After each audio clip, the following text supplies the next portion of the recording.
Não existem demônios. Existem apenas a minha espécie. O que a maioria acredita ser demônio é, na verdade, uma criatura férica maliciosa. Best, o nome do vento.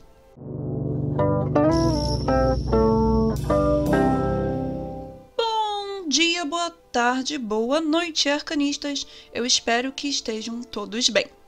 Como vocês estão podendo ver, hoje falarei sobre o Reino Férico e a famigerada Guerra da Criação.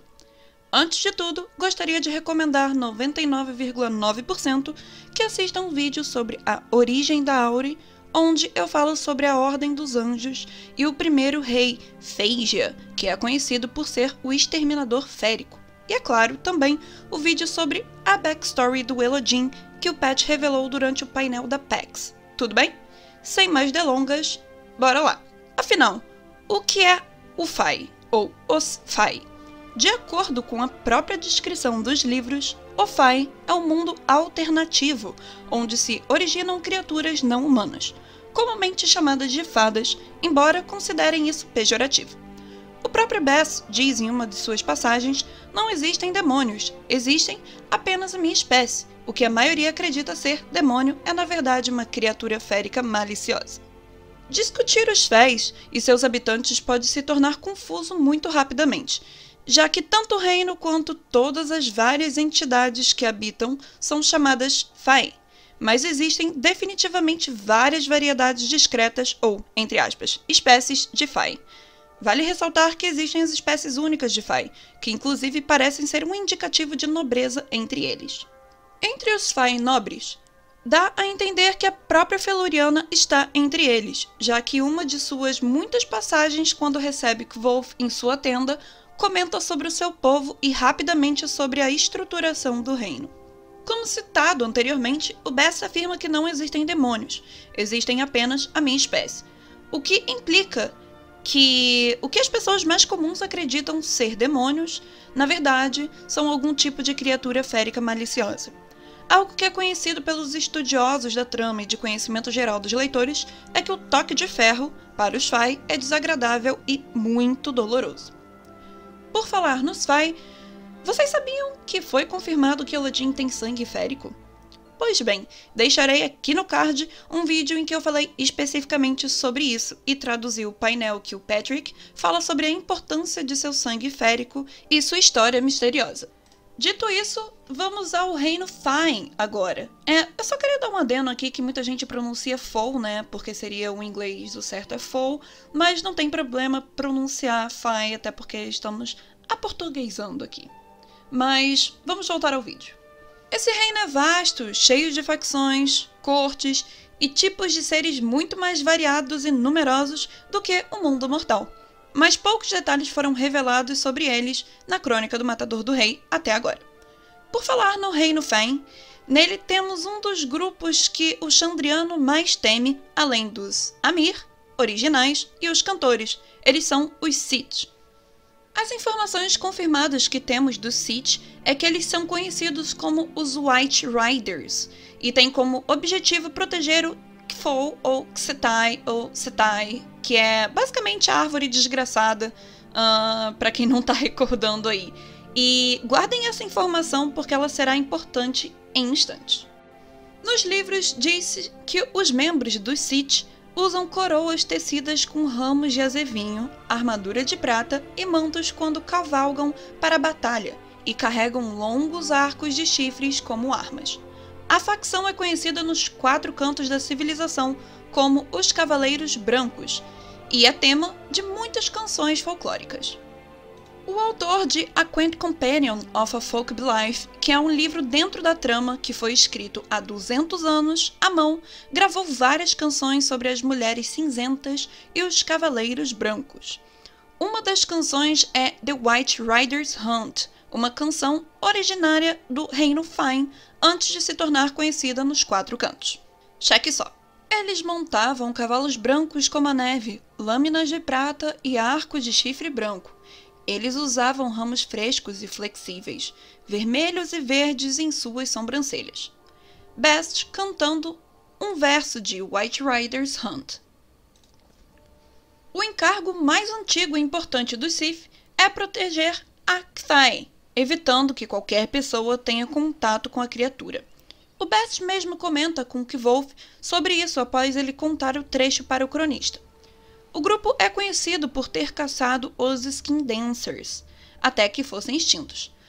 Para quem não se recorda, eles são conhecidos na língua Fai como Mihel Rest, que são criaturas Fai que podem possuir e controlar os corpos de organismos vivos. Acredita-se que eles estejam extintos, mas na crônica vemos uma passagem interessante quando um mercenário reaparece na pousada e o mesmo após ser ferido com uma espada, ele nem mesmo se incomoda ou sente dor. Vocês se lembram como essa luta acaba? Apenas quando o menino Aaron mata o mercenário com uma barra de ferro, sugerindo que a criatura é Fai, e o Bast então dá para o cronista uma coroa de azevinho para protegê-lo. E rapidamente, antes da sequência ao tópico, eu só queria levantar um outro assunto bastante importante que eu acho pertinente, é que no vídeo sobre o Rei Feija, que é conhecido como exterminador do povo férico, o Pat não revelou qual é a planta que ele estava segurando quando ele foi estampado na moeda. E a gente sabe que o azevinho é bastante importante para o povo férico, então, né, fiquem aí com essa dúvida. Um outro fun fact ainda sobre o Sith é que sabemos que o Pat adora fazer um jogo de palavras com mitologia, não é mesmo? O nome desse grupo é muito parecido com Side, ou Cid, uma raça sobrenatural da mitologia irlandesa e da mitologia escocesa, que é comparável às fadas e que elas vivem em um mundo invisível que coexiste com o mundo dos humanos. Ainda falando em jogo de palavras, lembra que eu falei para vocês não se esquecerem do K'tai?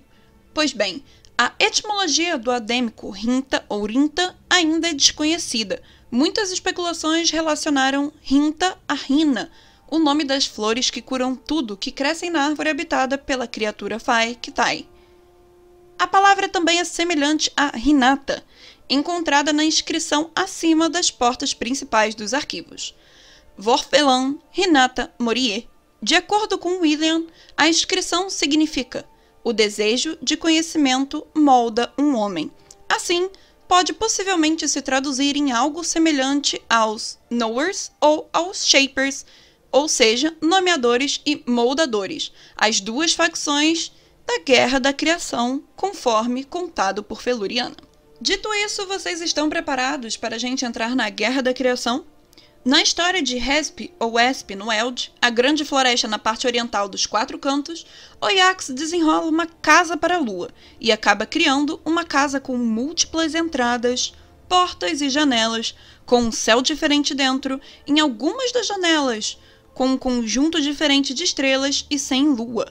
A casa tem cômodos onde é noite, enquanto no mesmo momento, em outro cômodo, é dia, e enquanto em um quarto pode ser primavera, em um outro pode ser inverno.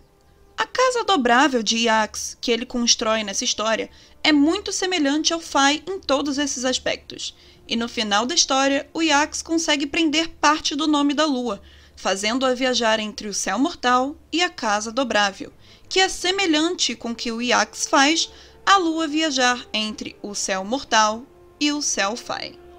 Por causa de todas essas semelhanças, a Casa Dobrável é provavelmente apenas uma alegoria para o Reino Fai, de modo com que a Casa Dobrável e o Fai seriam a mesma coisa, apenas descritos de maneiras diferentes, já que a história de Esp parece um conto ou mito criado em torno da verdade por trás da Guerra da Criação, que foi modificada ao longo de todos esses anos. De acordo com o velho Scarpe, essa é uma história muito, muito antiga, então já preparem a aguinha. É dito que a Guerra da Criação foi um conflito terrível do Império Ergen.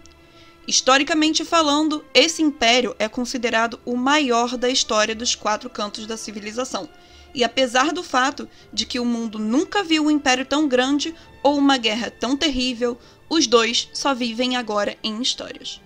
A Guerra da Criação ocorreu vários milhares de anos antes do período de tempo da narração. Histórias de Caluptena existem nos arquivos com mais de 2000 anos, e Feluriana afirma que o cenário para essa guerra foi armado muito antes dos homens ou dos Fai. Vale ressaltar que a Caluptena é conhecida como uma antiga fonte de conhecimento que foi queimada por uma certa igreja, o que dá para presumir que seja a igreja de Telin. De acordo com Feluriana, a guerra foi travada principalmente entre duas facções de criaturas que praticavam a nomeação. Um grupo foi chamado de Nomeadores, que sabiam o nome de todas as coisas, mas viviam em harmonia com eles, nunca exercendo seu domínio. O segundo grupo foi conhecido como os Moldadores. Eles deram um passo adiante na arte de nomear para mudar aquilo cujo nome verdadeiro eles conheciam, criando muitas coisas novas e maravilhosas. Essas formas de vida, muito separadas e diferentes, acabaram levando à discórdia entre essas duas facções. Buscando um refúgio para praticar suas habilidades sem obstáculos, os Moldadores criaram o Reino Fine. No auge dessa façanha, cada moldador construiu uma estrela que eles colocaram no céu vazio. No entanto, insatisfeito com apenas uma estrela, o maior moldador, Iax, usou sua habilidade de puxar a lua para dentro de Fine, fazendo com que ela se transformasse entre os dois mundos. Foi esse ato que desencadeou a Guerra da Criação, e de acordo com Bast, foi feito a mando do Kthai, a criatura que habita naquela grande árvore. Em O Nome do Vento, em uma das histórias de Scarpe, ele explica como os Nomeadores quase foram derrotados nessa guerra. Mas durante a batalha de Drossen Tor, Lanry foi capaz de conquistar uma grande besta e o inimigo foi fechado além das Portas de Pedra. Sua morte e subsequente revivificação por Lyra reforçou as esperanças dos aliados Nomeadores, virando a maré da Guerra da Criação. Quando o cataclismo terminou, Lanry passou a trair o Império Ergen, destruindo tudo exceto uma cidade. Esse ato levou à criação do Chandriano e do Amir, e também foi supostamente causado pela criatura conhecida como Kthai. Inclusive, queria deixar um adendo falando que no vídeo da Auri eu já falei especificamente sobre isso e como eu acredito que tenha se dado essa separação dos Root e originando o Chandriano e o Amir e todas essas cadeias de anjo, não é mesmo? Então vou deixar aqui no card para caso vocês queiram conferir. E para finalizar, vale ressaltar que muitos acreditam, assim como Feluriana também deu a entender, que o inimigo fechado além das Portas de Pedra, em Drossen Tor, é Iax. Eu falei mais sobre essa teoria no vídeo de compilados de teoria e eu vou deixar aqui no card, ok? E é claro, eu não poderia terminar esse vídeo sem levantar uma última bola. Vocês por acaso já perceberam que Drossen Tor também é quase um anagrama perfeito de Stone Doors? Bom, no próximo vídeo eu falarei mais sobre a queda das cidades durante a guerra e a história de Lanry. Se vocês gostaram, por favor, deixem o seu like e os comentários aí embaixo, para eu saber o que vocês acharam, já que esse tipo de vídeo dá muito trabalho. Vocês também podem cogitar nos apoiar financeiramente visitando o link do Padrinho na descrição e acessando o nosso site www.omegascope.com.br. E eu vou ficando por aqui, galera, e até a próxima!